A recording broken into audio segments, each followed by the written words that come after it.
আমার পনিরগুলো ভাজা হয়ে গেছে। আর এখানে দেখুন, এখানে কস্তুরি মেথি আছে, এলাচ আছে, শুকনো লঙ্কা, জিরে এগুলো ফোড়নে দেবো।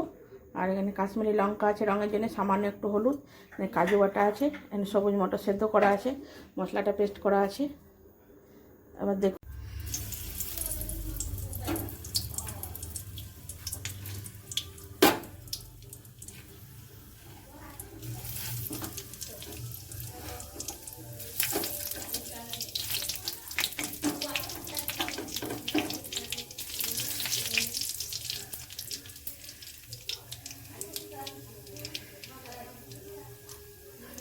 ফোড়নটা ভাজা হয়ে গেছে। এর মধ্যে কাঁচা লঙ্কা আদাটা আছে,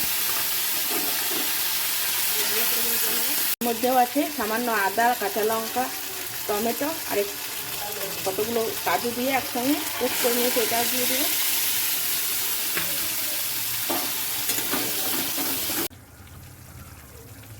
আমরা কালারের জন্য এখানে হলুদ আর কাশ্মীরি লঙ্কাটা দিয়ে দিচ্ছি, কাসুরি মেথিটাও দিয়ে দেবো,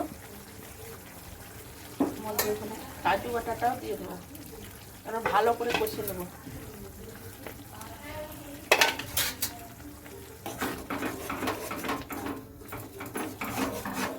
ছেড়ে দিয়েছে, এর মধ্যে গরম মশলা, লবণ আর চিনি দিয়ে দিই।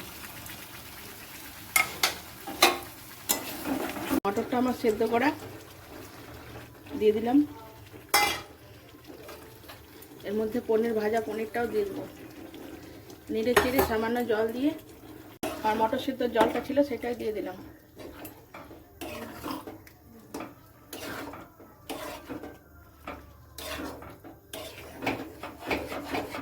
ধনে পাতা সামান্য দিয়ে নামিয়ে নেব।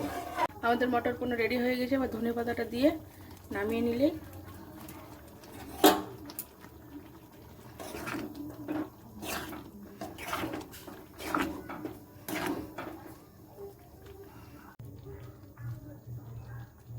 মটর পনির রেডি।